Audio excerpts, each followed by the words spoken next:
Hello, hello. Hello, hello. Welcome to another edition of the Mindful Warrior podcast. I'm Eben Britton. I'm Nate Jackson. We've got Gus in the house. We've got our producer, Jed Bauer. We've got Gandy. Gus, first time on the mic. Yep. Gus on the Excited. mic, baby. Thank you. And Thanks for being here. Gus and Eb are brothers. Yeah, That's right. So we've got family in the house. Gus is my brother. He's an incredibly talented writer. You could find his writing in Flaunt magazine, Malibu magazine.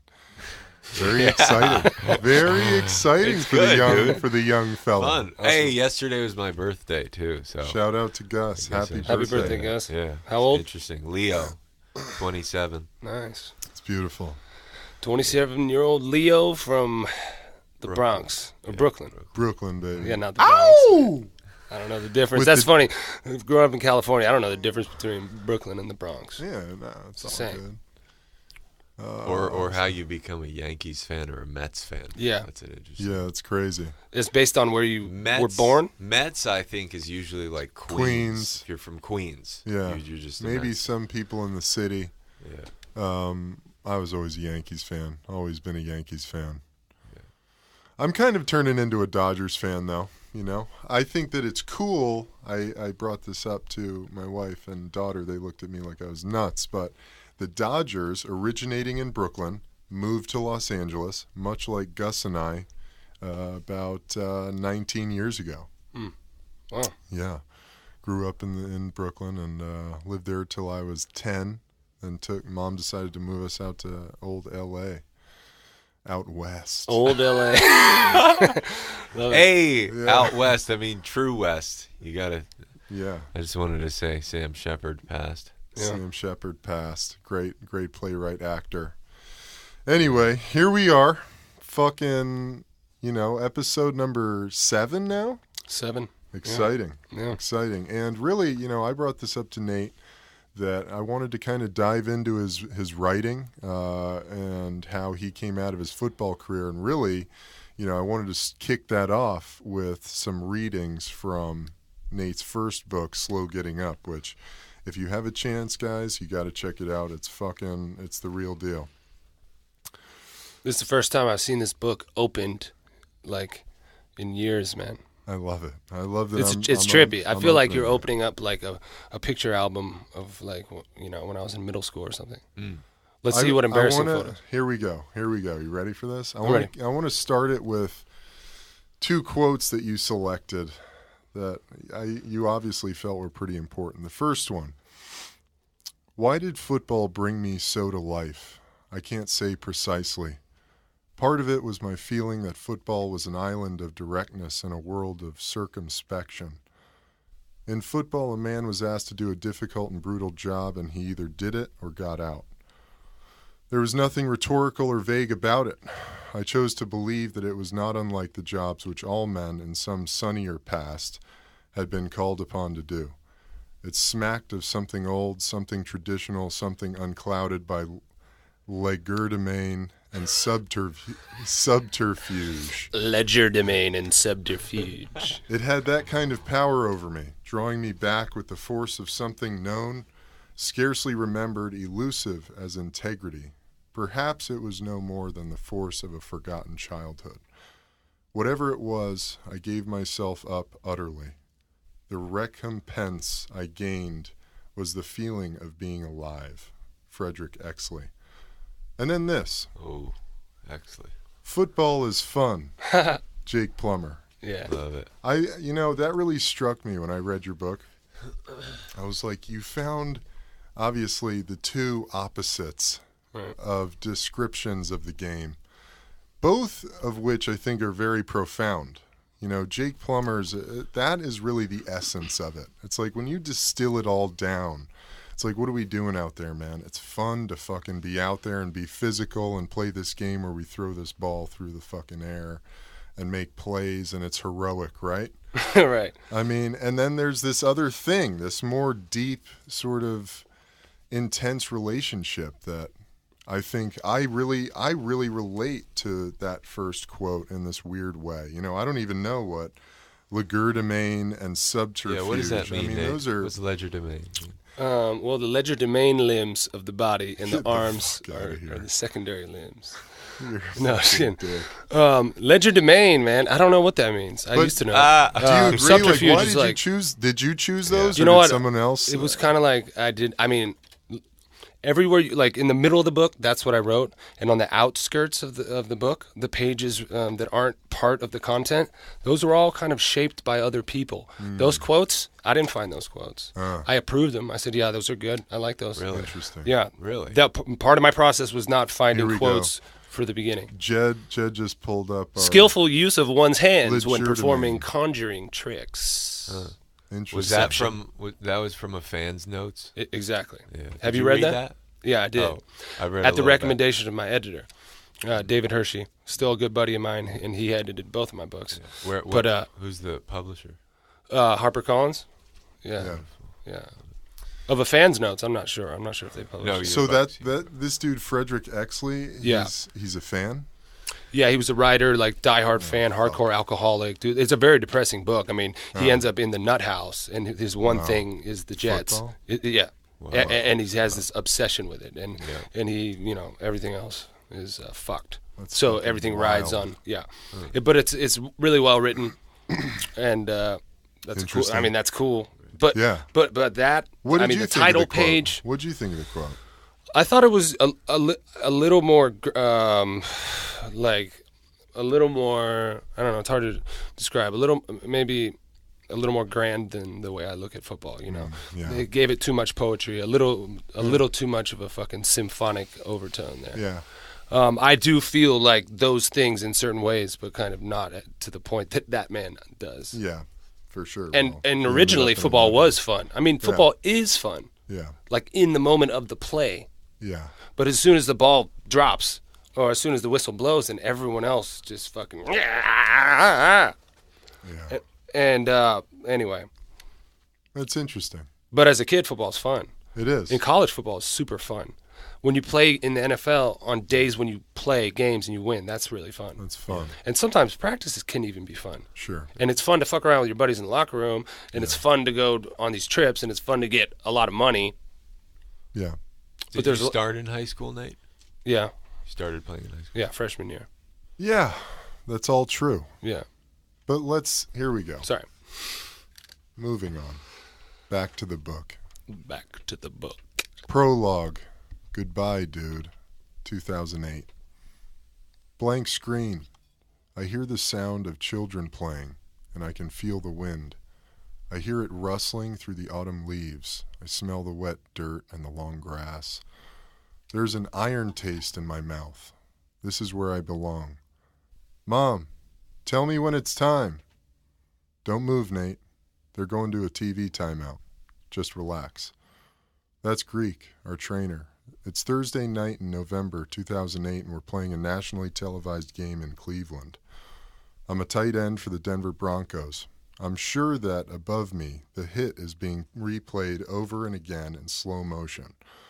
I also know that my mother is watching at home. With Greek holding my head and neck still, I move my legs and arms to let her know I'm not paralyzed. That's a fucking burner, dude, to kick it off. Yeah. Like, it's amazing, man. And I think I've seen that hit. And, I mean, was that your initial start of the book? Is that how you wanted to kick it off? Or did that just sort of organically really. come about? Yeah, it kind of organically came about through the writing process. My writing process for that book was really all over the place, man, because I didn't know how to write a book. The longest shit I'd written was like 1,000 words for like Deadspin and a few newspapers and stuff like that. But for the most part, a large cohesive work was something I had never done. So I signed this book deal, and I had 1 year to finish it. And then I was writing a chapter at a time.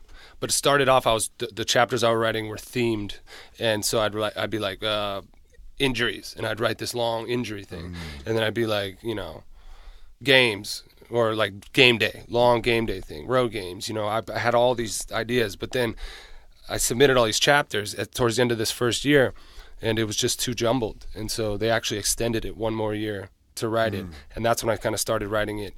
On a line, following each year chronologically, essentially, and weaving all those things in to the story as you go. So it develops these themes that carry throughout, you know.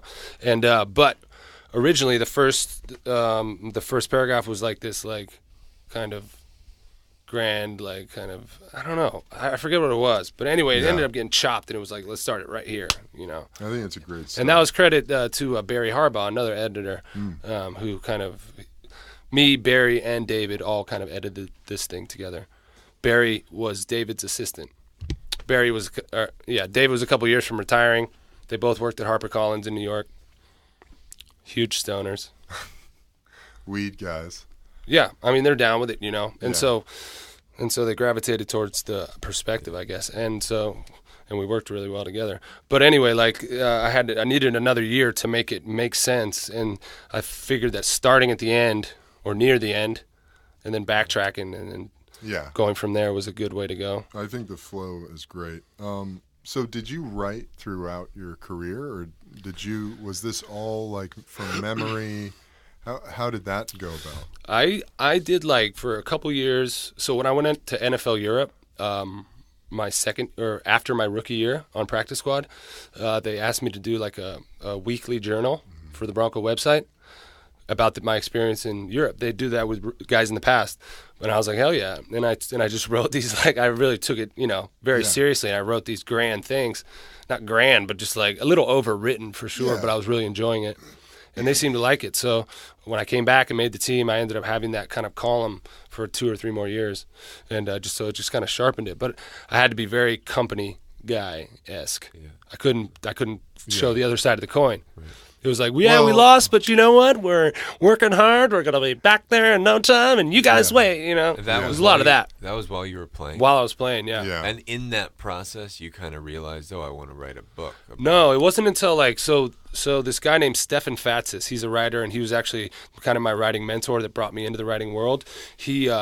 He was, like, you know, in his 40s, and he convinced our owner to let him go through training camp as a quote-unquote kicker and write about the process.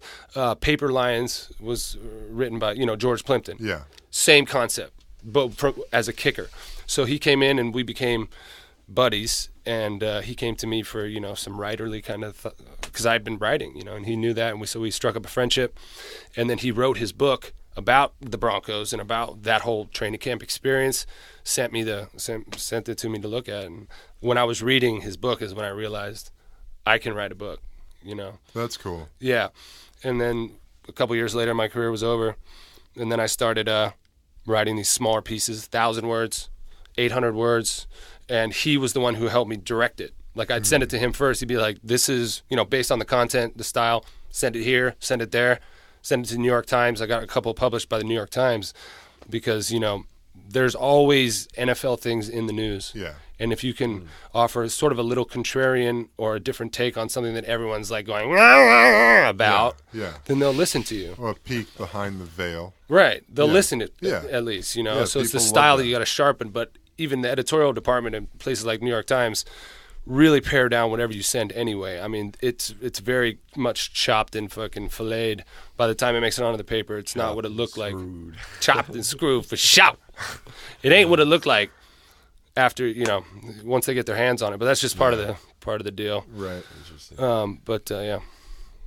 I don't know if I was answering your question. No, I mean, there's so much richness in that, and I think the art and the craft of fucking. But yeah, so I was figuring out what you're gonna do. So I was writing during the process. Yeah. But a little bit, and I was keeping a journal. So this, like, you know, I had my outward like, yay Broncos voice, but I also had my inward like, what the fuck am I doing voice that I kept in just a handwritten journal. Yeah. I didn't write in it often. But when I did, it was, you know, just get stuff out. Yeah. But once I started writing the book, it was amazing. Like, what I did was I went back the 6 years that I played, and I looked at the schedules and the scores for each game. And you'd be amazed. You go back and you're like, I remember that game. Now I remember that guy. You look at the team pictures. I still have team pictures. Yeah. You look at those team pictures, and you remember these guys. You start to remember these stories, and it starts to put it into context, your whole process. That's cool. And so, and dude, the meeting room scenes, I mean, you can, once you get in a trance state, you can reproduce those. You know exactly how the coach talks. Yeah. You know, you remember those. Yeah. Those are branded on your fucking taint forever. They are burned. They are etched. So I was kind of primed to start the writing, but like, Yeah. that's why it's so important that guys like are doing stuff while they're playing, like sharpening their little. I mean, you don't have to be devoting that much time to it, but devoting some time to something other than football is really important. Something. It's so important. You know, your mind, your body. Yeah. You can't play football out in the real world, man. No. Huh. Yeah, I mean, it's such an important thing because otherwise you come out and you got nothing, and it's like, what the fuck do I do?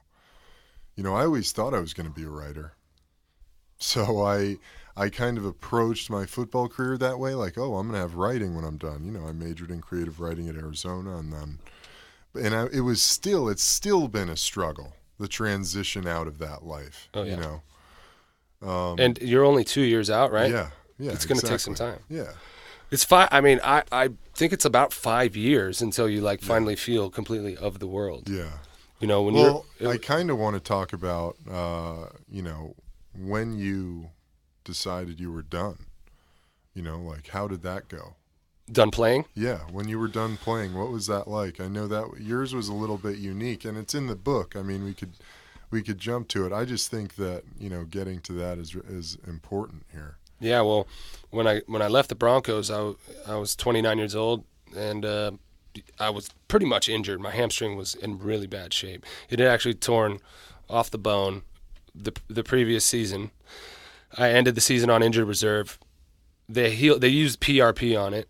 I had PRP a couple times on my groin, hamstring. Like, What's PRP? PRP is a platelet-rich plasma in which they take your own blood out, put it in a centrifuge, press on, and it spins and separates the different properties of the blood. Then they take the rich, like, red blood cells and inject it back into the site of the injury. I had it in Chicago. Yeah. It sucks. It's supposed to stimulate the healing process, essentially. You know, bring more, like, blood. Good guys to the fight. Yeah. Wow. But it's like speculative as to actually how effective it is, because it's hard to compare it to another, because every other injury is unique and like. Right. Yeah.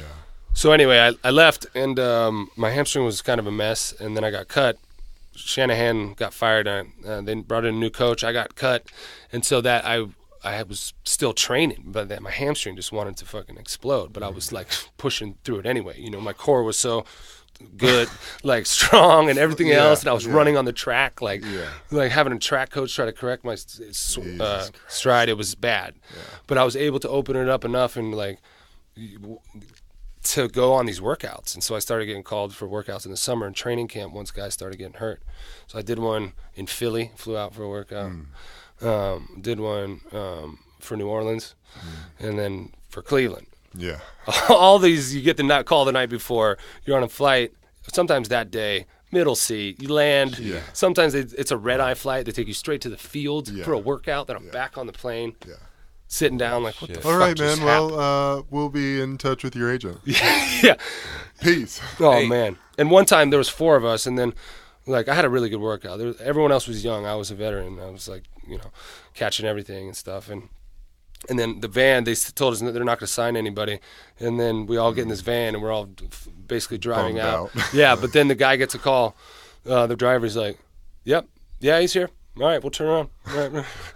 Right. And then I'm like, cool, man, I'm getting signed. What were you good at? Where was that? And then he turns around, he's like, Kyle, they want to talk to you. So fucking rookie Kyle with no experience goes, and I just like sit there, and we drive away to the airport. What were you good at, Nate? What was your skill set? Catching the football, running Tough routes, motherfucker. you know, Really? special teams, basically. Yeah. But you got to do everything. that Like, was- if you're not a starter, you got to just be like Where jack was- of all trades. Really, Yeah, that's what it was. yeah, and a Because I hard had been a fucking receiver worker. before I became a tight end, so I could basically, I understood all the moving pieces, and I could do, and the way those offenses work, man, there's a lot of motions, there's a lot of overlap with the passing game and who has these responsibilities. So sometimes you might end up on this side when, if you know all the positions, you're an asset out there because everything still moves smoothly. That's what they want to see. The machine just moving, you know? Yeah, man. So it's So wait, where was that one? The van incident? That was in Philly. So Philly, then you fly home. Yeah, Then- that sucked. Yeah, and at this time I was training in San Diego, and I was living with Billy Crafton, Yeah, old Billy. and I was training in San Diego with this guy named Derek Samuel. He's just a really good physical therapist, biomechanics guy. He's really smart, Yeah. and he got my everything as good as it could be. And eventually, I get it signed by the Browns, and Mangini. I was there for 1 week, and I got cut. Yeah. Again. And I went home, and okay, so the NFL season's starting right now. All throughout the summer, this coach named Eric Van Heusen of the UFL team, Las Vegas Locomotives, he's the tight end coach, and they drafted me in June Nice. to their new league. Nice. They wanted to let me know, Who's we're the here. head coach? Jim Fossil. Okay. Yeah. All right. And I had talked to Jim Fossil on the phone, and they're trying to build this team. Yeah. They don't know the NFL lockout's about to happen, Yeah. so they're thinking the NFL might fold Yeah. under this labor dispute. Yeah. He was, Jim Fossil's a former New York Giants head Yeah. coach. Yeah. Been a NFL. Yeah, he's been a coach pretty for long successful time. one. Yeah. Yeah. So he's the coach. So he's the coach, man. Eric but Van Heusen. Eric Van Heusen, EVH, I would EVH. someday call him. But all throughout the summer, I'm like, no, man, I'm going to be playing in the league. It's cool, man. Yeah, don't worry about it. Yeah. But of course, that doesn't happen.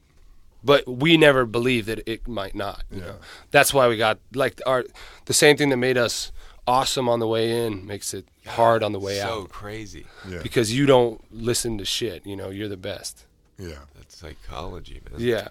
Well, And you can't. You can't listen to someone telling you you're not good enough. No. That'll fucking chip away at your confidence, then you're fucked. Yeah. Yeah. So you go.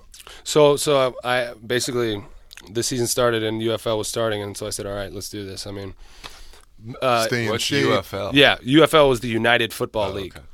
And I was on the Las Vegas Locomotives. We had our training camp in Casa Grande, Arizona, which is a couple hours outside of Scottsdale, Phoenix. It was pretty depressing, for sure, Yeah, man. that's rough. And one more depressing thing about it was that money was a big talk with me and EVH on the phone. How much? And he's saying 6 figures for sure. At first he's saying 200,000, 150, and then as the summer went on, it was like 6 figures for sure. But then it was like 90 something. But then it was like, all right, it's gonna have to be down to 75. But that's still pretty good for 3 months of work or whatever. And then we all agreed. And then I got there, and the contract was for $35,000. And we all had these blanket $35,000 contracts, except the quarterbacks like J.P. Lossman and some guys that they were trying to re-stimulate their careers with their names. Those guys made close to $1 million, I think, or something. But we all made no money. And then I've heard. 'cause And I had the next year or the next year after that, they weren't even able to pay guys in the middle of the season, and they had to fold. They stopped. That's how kind of janky yeah, it was. they couldn't pay guys. Yeah. What the fuck? And we were doing training camp in the middle of this heat in Arizona, and it was fucking mosquito fucking storms every day out on the field, really, really hot at this makeshift practice facility that was like these portable Was it like the buildings. replacements? It was like that, yes. I mean, we were all scavenging through piles of helmets and face masks, trying to grab our own. It was pretty interesting. And then during training camp, which was a very, very violent training camp, guys were really hitting. Was it? Yeah, Yeah, guys are trying to guys were getting after it. Yeah, get back. yeah. It wasn't cool, man, because it's so hot, so many mosquitoes, and no one knew each other, and it was just like this weird, tension. Like, what are we all doing That's here? like Type an of shit. insane alternate universe. Yeah, man. And we were staying at the Holiday Inn. Surrounded by cactus. It was brutal, man. It was brutal. So anyway, my hamstring, which has been how it's been for the last 5 months, finally pops off the bone, man, in the middle of in practice. And anyway, that's what ended my career, essentially, that moment. And it ends the book, too. Yeah. And So it was more of a physical end. It was a physical rather end, than not you mental. Mentally saying. the sick part of it is that I had surgery on it that year, and I finished it. I repaired it. And in my mind, now that it was repaired, well, teams were going to want me again because I fixed the problem that bothered me the last 2 years. So I'm starting to sort of train and talk to my agent, and my agent's not calling me back. And that's when it was like, man, you gotta give it up. Fuck. But then the writing is what actually pulled me out of it, because like I submitted a couple articles that were somewhat critical of the league. So at that point, like once you say it, you're not going to, Yeah. You get pulled into these discussions, and if you participate in them, it distances you from that good old boys club that's all about fucking next week's game, you know? Yeah. Like, his 4th down conversion rate's not good enough, Mike. He's going to have to get in the film room. I mean, the statistical dependence and all this rhetoric and living up to this and that number and this and that. I mean, it's become almost fucking satirical. Yeah, well, once you see that and once you cross that line, I think, with yourself, it gets really hard to go back. And once you start writing about it, you start thinking about it that way, and you can't live the same way anymore. No. You just kind of have to. And I think it's really important, especially for writers and artists, when they leave that environment, to really fucking butcher that cow. You know? Kill it. Because you're always going to be, you will always be the former NFL player. Yeah. You know what I mean? Yeah. You'll never escape that. Yeah.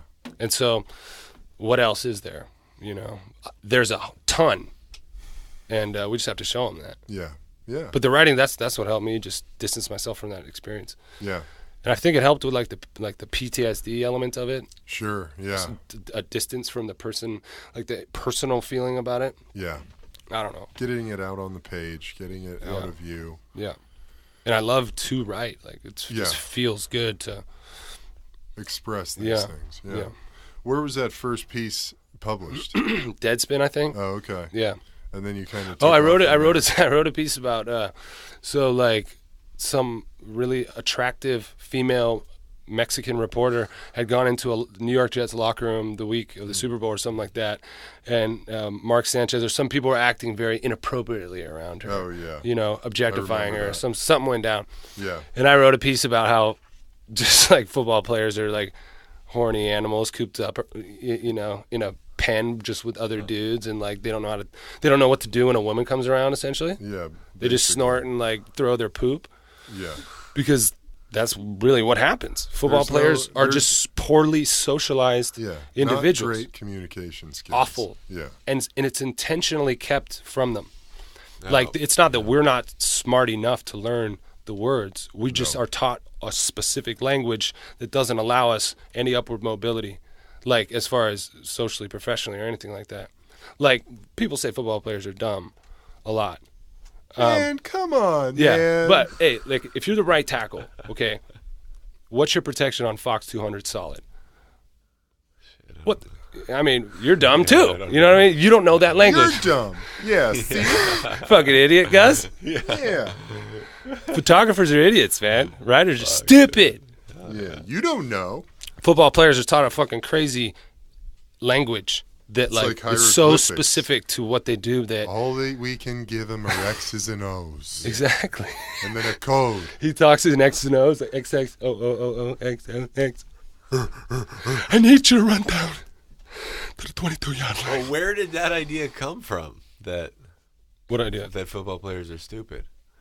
Because I think that's a widely held. How did that start? I think it's because of the way they talk in the media. Yeah, essentially.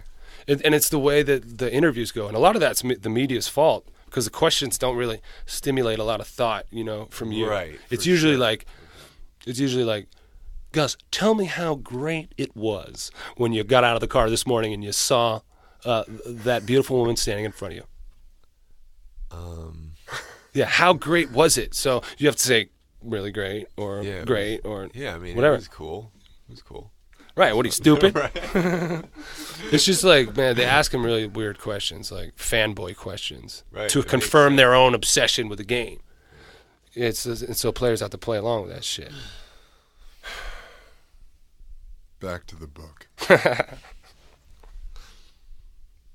5 days in Japan flies by in a jet-lagged blur.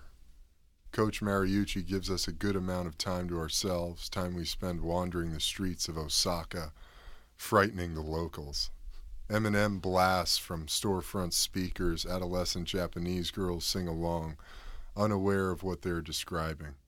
We walk through the crowded streets as a pack of lanyard-clad Godzillas. The locals point and stare and run inside screaming, "Big black man! Big black man!" I'm given my own room at the hotel because another rookie did not make the trip. I push the small beds together and stretch out. I turn on the bidet, chuckle, use toilet paper instead. The Redskins are staying at our hotel. So are their cheerleaders. I spot one in the lobby who shoots an arrow through my heart. We fall in love immediately. She chooses not to acknowledge it, though, and so I give her the space she needs. I'm still waiting. What an insane experience, man. I mean, What was that? like, so that's your rookie year. Yeah. And you had been in San Francisco. You get released. Somebody tells you, dude, they have this league out in Europe. You should go check it out. Was that? For NFL Europe? Yeah. No. This was different. Yeah. The NFL Europe, the Broncos, I was still a member of the Broncos when I went to NFL Europe.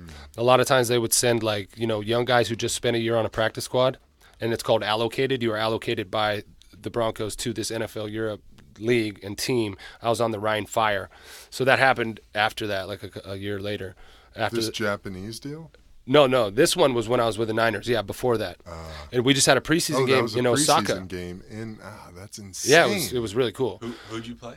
We played the Redskins Okay. in Osaka. Yeah, and we were there for like 5 days. It was cool. Like I went out and partied with the guys one night, like with Terrell Owens and Jeff Garcia and all the starters, and like we went to this sweet. club at the top of this building. Looked like an office building. You get in an elevator, you go up to the top. It's a bar club thing, but all the locals were like back to the back of the room when we got there, and just like we were at the bar and people were like taking their shirt off and dudes were dancing on the bar and shit.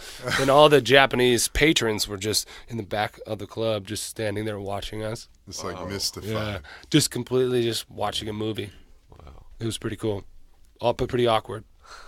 Does the NFL hasn't done any more preseason games in Japan? No, I think been they England. move around a little bit. I think they're gonna do. Well, they've done Mexico Yeah, now. they do Mexico. Yeah. Was They're that doing Mexico successful right in now. Japan? Yeah, how many people? What was the game atmosphere? It was horrible like? AstroTurf field. Oh. It was like my shoulder was like hanging off, and Oh, actually yeah, I didn't even play in that game. So I practiced and was like hoping to play, but my coach was like, "Don't do it, man." But we came back, had one more game. I think one more game after that. Then I got cut, and then I spent that next year out of football. Had surgery on the shoulder at home with my own insurance. Stayed at home with my mom and dad, just rehabbing at this place down the way. Christ. I'm like, I'm going to the NFL. She's I'm like, all right, going man. back. But it was cool. It healed fast and stuff. But And then you yeah, get the call to go to Denver? no. Then the Niners signed me back. Oh, okay. And then I spent Niners another signed off season with him, all the way through training camp again, and then that's when I went to Denver. Yeah, and then after that Denver season that I spent on the practice squad, then it was Germany. But we went to Tampa for a month of training camp, and it was fucking. It's like a soldier, dude. It was, dude. Yeah, and it's my like a soldier's. I mean, snapped my pinky in half, and my tore my MCL in NFL Europe. Then I came back, and I was like, back into training camp, back into mini camp. Yeah, it's a year-round thing for football players, man. It's crazy. I mean, that's a really tough life. How was that as a young guy? Were you just chasing the dream and it didn't really matter to you, flying around and being in all these different spots? No, man, I was definitely an eager soldier, Yeah. I was down with it. I really enjoyed the process, the push, Yeah. the struggle of it. There's the triumphant moments were cool. I enjoy the grind, too. I liked working hard. Yeah. It also felt like fate, like you're like this is what's supposed to happen type of thing. For a while, I mean, at that early stage of my career, I was very, very enthusiastic. I think it was on the back end where you start to kind of see, Yeah. the sheen wears off, and you see how guys are dealt with, and you see how you are dealt with. I got really lucky in Denver because Mike Shanahan liked me, Yeah. and I worked my ass off. And he rewarded that kind of shit, Yeah. So it was cool, man. I mean, If not you- all teams are like that. A lot of Yeah. guys get dicked, Yeah. If you're a coach's guy, it's much better to be like one of the coach's guys. yeah, you for know? sure. And that's a thing. Oh, I yeah. mean, it's totally a thing. Oh, for sure. The I mean, coach if you got has his 50 guys that you work with, I mean, some of them you're going to Some like of better them, than. Yeah, they're kind of like, your projects, the guys that you really love some guys, you really respect some guys. I Right. mean, And for a head coach, he probably wants different types of guys to round out the For thing. sure. So he needs these flashy, I think a good coach, Yeah, is yeah. thinking about that. right. I don't think know they if you think all of them are? Yeah, I think so. subconsciously. Yeah, You know, maybe. because if you have some guy who's real brash in the locker room, or people who like to talk a lot of shit, I mean, if that takes over the locker room, it's not going to be an awesome team. Like you need kind of the older, venerable guys to kind of like, I don't know, oversee it, you know? Yeah. And they'll step in if it gets out of line. You do. Keep the big picture going. I mean, what do you think of these guys? Jake Plummer is probably one you know who played, like, how long did Jake play? 10 years? 10 years, yeah. I mean, that's 10 years starting It's as a quarterback. grind. Yeah. Especially when you guys got guys hunting you every play. getting Yeah. blasted. Yeah. Yeah. Or Brad Meester. I played with the center in Jacksonville. I played 14 years, man. Wow. 14 years in the trenches. Dude was That's crazy. tank. Well, there was a story about Jim Plunkett in the San Jose Mercury News last week. My parents were telling me about it, but his body's completely destroyed. He's 69 years old, and he's just got so many things going on right now. He said, my life sucks. It sucks to be me type of thing. There's so much shit. And How did you guys feel after you got out of the league? Were you just exhausted? Or were you like... once it like finally jacked, sunk amped? in, like that it was done, and that took like another year, I had definitely had this hangover. Yeah. I mean, you're was- still kind of in it. Yeah, I mean, it's been in phases, Yeah. you know, for me. It starts off very jubilant and, you know, you're excited and you're kind of relieved, and it's this mixture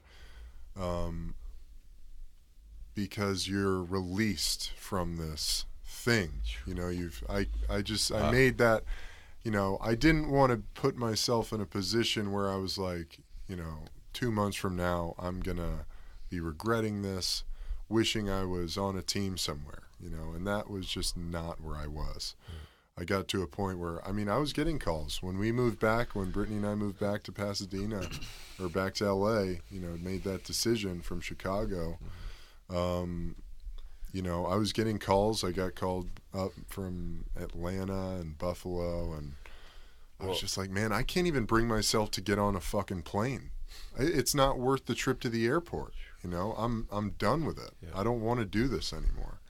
And I mean, that was a really long process. And I even, you know, I sort of the sheen, the illusion of football was there through until my last year in Jacksonville, you know, where I really believed in the team and I believed in these guys and this process and this system and this whole thing. And, you know, my last year when I just felt like, you know, I totally disconnected from the team, from the core, and that had never happened to me. And I sort of just saw this thing as this business rather than this team environment, this family that I'd grown up loving and grown up considering a very safe, secure environment for me. You know, and that comes with injuries and, you know, getting older and don't do the same shit and, you know, bad things happen. I think what Nate said of like to that point is amazing. How you always think you're going to play. Mm-hmm. You're like, always 'cause your spirit. It's like a spiritual thing. It's like, I do believe I could go out there right now Right. and get open and catch the ball. Yeah. For sure. It's would my body allow me to. Because actually, the older you get, the more your mind works. If your body were to listen, if we're only to listen, that's the hard part. Like, you know, the youthful body. Football is not an old man's sport. It's a young man's game. Yeah. And actually, back in the days, like 100 years ago, when they were playing the game and reforming the game, and it was really, really brutal. But it was no one over the age of like 22 or was playing this game. There was no professional leagues, and guys weren't doing this. So now you got guys into their 30s, man, like running full speed at one another. No back down. No back down. Yeah. And it was, yeah, I mean, but it's programmed. We've been to so many meetings, so many 2 practices. decades. All you What got to do else is am I punch in gonna the do? code Decade, and fucking press send, and I would fucking run an acute, you know, or I would slant. Did you study writing at college? In college? A little bit, but not really. I wrote for our school newspaper. Where'd you go? I went to Menlo College in the Bay Area, and it was very tiny, so we didn't have a writing program. But we had a communications. I was a communications major, a couple writing classes. And you had a football team. football team of 100 guys on it, 500 students at the entire school, 100 football players. How'd you get drafted? I did not get drafted. Oh. Yeah. Free agent to the Niners.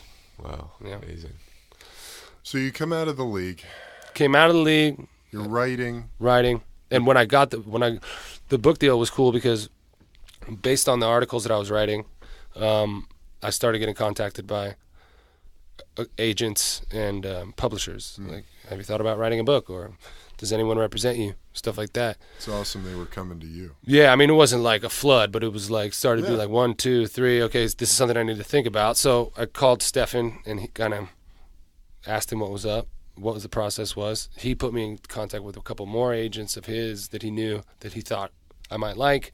Had a conversation with like 4 or 5. And went with my agent now, Alice Martell, who really doesn't know much about the football world, or didn't prior to us meeting, but kind of happened on my writing and then reached out to me. We had this nice connection, and then she's well connected in New York, and so that's great. She's my agent. So she set up these meetings with 4 different publishing houses in New York, and I flew out there, and I was staying in like Soho or whatever, and she came. We met in the lobby of the hotel. And then at 10, and then at 11, we were pitching the idea for the book in like Penguin, St. Martin, Crown, and HarperCollins were the 4. Amazing. 2 one day, 2 the next, and it was like I didn't really know what the book was going to be about. What was the pitch? The pitch was like, well, they had all kind of read my articles, and so they're familiar with the voice and the material and stuff, you know. And so the pitch was, I guess, like that, the average everyman's perspective, like what's it actually like, you know, 365 days of it type of thing. Yeah. Not just the game day fucking glory. Yeah. Well, here's some other things you might be interested in. Yeah. And I was sitting in the room with these like book people, and they were like, you know, of course, successful in their field. But when I was telling stories about the locker room and stuff like that, I was the expert in the room, and they respected that knowledge that they couldn't get by having, you know, whatever. Yeah. And so I was able to just like break it down for them in the way that they thought was cool. Or just whatever, brought them inside the locker room. And there was obviously, I mean, what was the interest like? It was good. We got offers from a couple of them. Multiple. Yeah, and it was Penguin and HarperCollins that were kind of bidding for it, and so it went up a little higher. And a lot of that is you're deciding who's going to be your editor as well, because the editor comes with a package. So did you get to meet those yeah, guys? so that's who the meetings are with, and sometimes some other execs, but typically it's the editor who wants to work with you and kind of talks about what they vision, you know, or whatever, or how they're going to help you bring it out, and so some ideas. Is a big part of it. A big part of it, for sure. Yeah. And so I felt really comfortable with Hershey and Barry. Yeah. Because I met with them together, and then we had this good vibe right off the bat.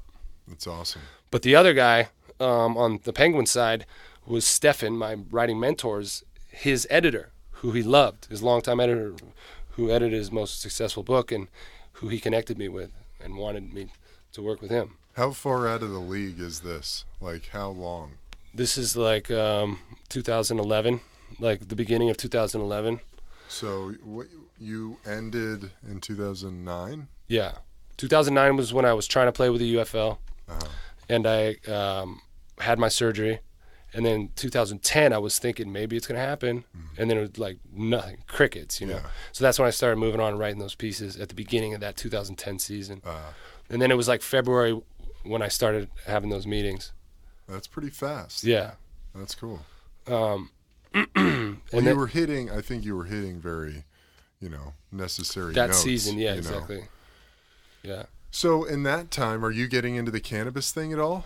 What's going on there? I mean, not yet, man. I mean, how's your body doing at that point? How were you feeling? Was your shoulder fucked up still? Were you mending that? Like, body was pretty fucked up because I had the hamstring had repaired, but you know, I had a lot of problems. I had done HGH like at the end of that, trying to get back in the league right before UFL to heal my butt, my hamstring.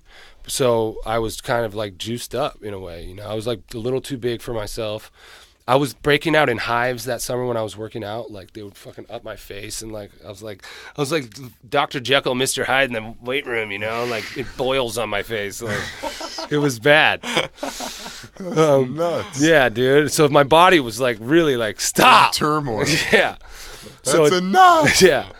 So it took a while for that to like deflate. You know what I mean? Yeah. And I was never really that into pills. So Yeah, man, I started smoking weed and trying to decompress, and I found that the cannabis is also really good with the writing process, the visualization process, connecting the dots and stuff like that. A lot of times the editing process, it's really effective in seeing kind of redundancies or things that are overly written. You're not as sentimental, I found, when you're under the influence of your previous writing, and you can chop it. And really, that's what you got to do: chop it. You know, clean it, cut it. You get the shorter the better for people. Like, try to make 3 sentences one,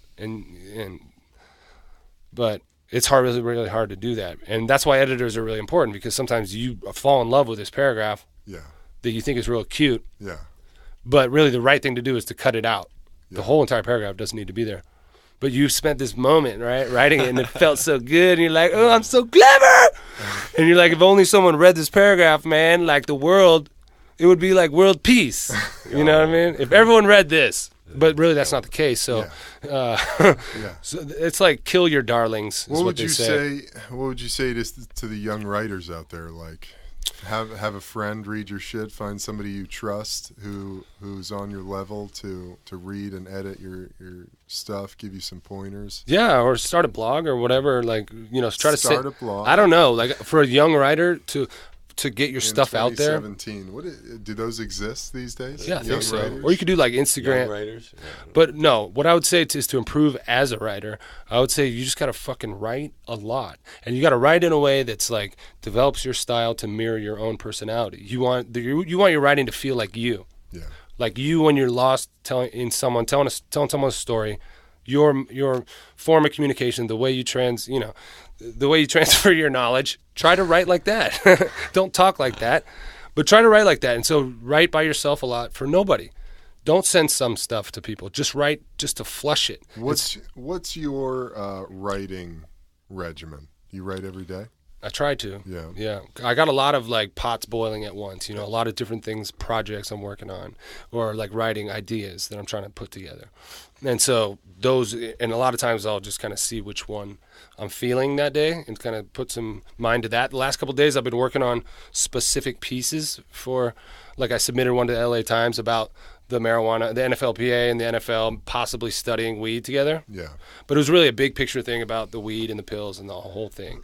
And they said they're going to run it next week. That's cool. Which is cool. Hell yeah, dude. Yeah. Dude. Fuck yeah. And so I might be doing this thing for the San Jose Mercury News also, this like weekly column thing, but they want it to be sort of fantasy football related in a way. And I'm trying to find if I can weave, that into a really more of a big picture discussion. Yeah. But I was working on a piece for them. I sent them that yesterday. It feels good to finish actual pieces that.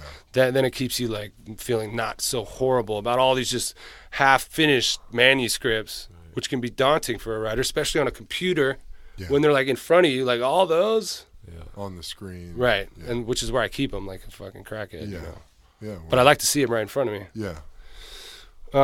But yeah, and then there's also a file, this text edit, like most basic Word file with really small print.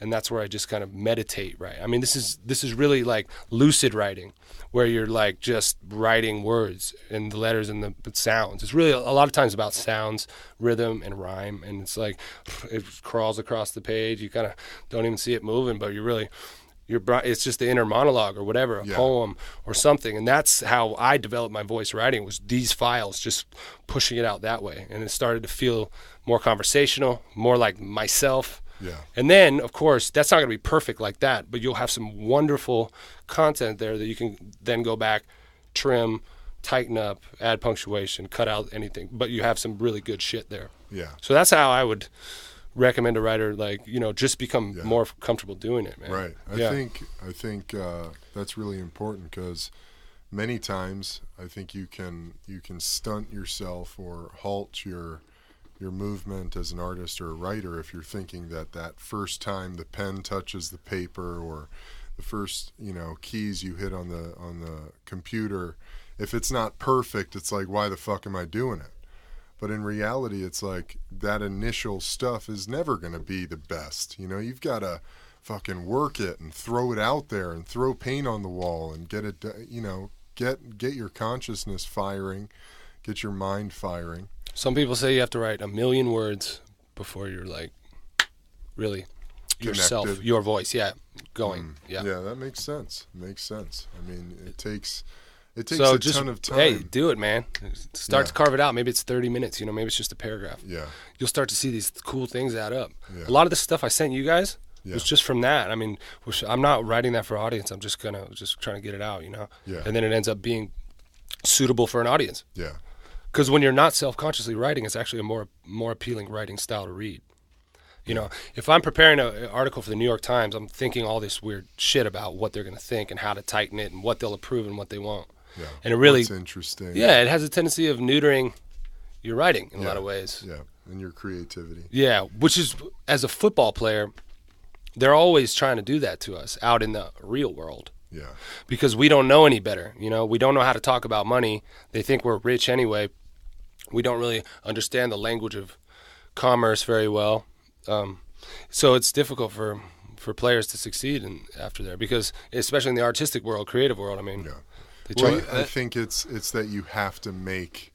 And we don't know what's what, and people will take advantage of you in those worlds. And so it's important for, athletes to find people they trust in those worlds to kind of help them. Because I got real lucky with Stefan, man. He really kind of guided me in. And you've submitted stuff, and you tried to get your writing career going. It's very difficult. But I think that when you work hard, or you're aware, you're attentive, you're paying attention, luck finds you.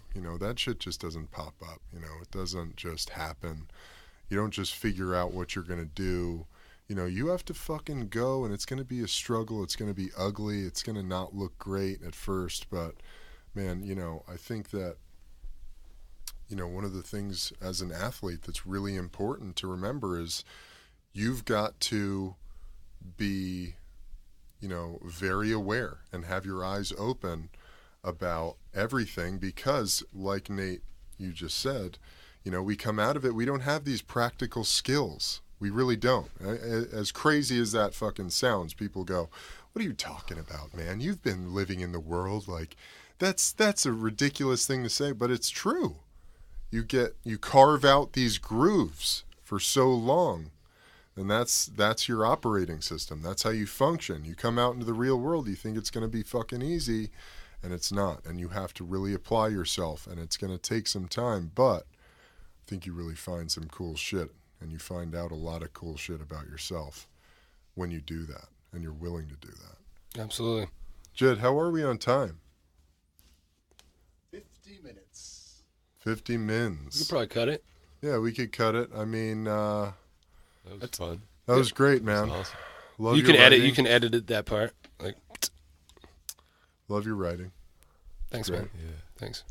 I mean, kind of. That was cool. That was really cool hearing you read it. You have a very good narrator voice. Yeah, I felt transported back to those moments. Nice. Yeah. Hell yeah, dude. Yeah. Thank you. Well, thank you guys for listening, and we'll see you next time. I'm Eben. I'm Nate. Gus. And Jed's over there on the 1s and 2s. Ow! That's right. This has been The Mindful Warrior. Peace.